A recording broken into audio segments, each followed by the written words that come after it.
میری جوانی کا واقعہ، میں سونا بڑا تھا، کپڑے کی دکان پہ کام کرتا تھا۔ ایک عورت کپڑا لینے آئی تو اس کی نیت مجھ پر خراب ہو گئی۔ امیر عورت تھی، کسی طریقے مجھے گھر بلا لیا اور دروازے بند کر کے تو میرے ساتھ منہ کالا کرنا چاہتی تھی۔ میں نے پورا زور لگایا۔ پہلے تو وہ کہنے لگی کہ میں مار دوں گی، پھر کہنے لگی کہ لوگ تمہارا یقین تو کریں گے، نہیں کریں گے تو میرا، تو میں کہوں گی یہ زبردستی کر رہا تھا تو بدنام بھی کر دوں گی۔ جو حربے وہ استعمال کر سکتی تھی اس نے کیے۔ وہ یار جن کے ذہن صاف ہو، گند کبھی انہیں لذت نہیں دیتا، کبھی نہیں دیتا، سوال ہی نہیں پیدا ہوتا کہ آپ کی نظر صاف ہو تو آپ گندگی پہ گرے، یہ ہو ہی نہیں سکتا۔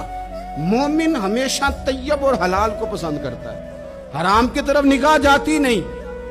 شیخ فرمانے لگے کہ جب چاروں جانب میں سمجھ گیا کہ یہ چھوڑے گی نہیں تو میں نے اسے کہا مجھے پیشاب آیا ہے، پخانہ کرنا ہے۔ واش روم میں گیا تو پخانہ کر کے میں نے اپنے جسم پہ مل لیا۔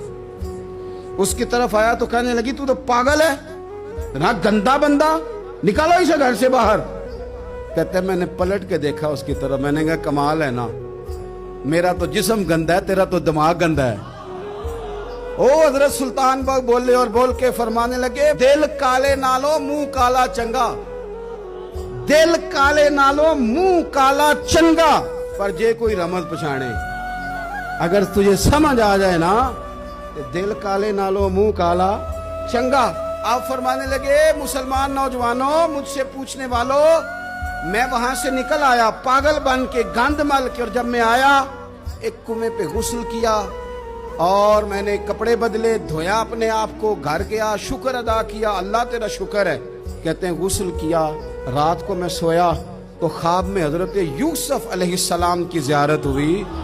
مجھے فرمانے لگے تو نے مصطفیٰ کریم کا امتی ہو کے وہ کام کیا ہے جو میں نے نبی ہو کے کیا تھا۔ اٹھنا سینے سے لگ، فرماتے ہیں سینے سے لگایا، میرے جسم پہ ہاتھ پھیرا، لوگوں قسم اللہ کی میں نے کبھی خوشبو نہیں لگائی، پر جدھر جدھر جاتا ہوں میرے وجود سے خوشبو ہی آتی جاتی ہے۔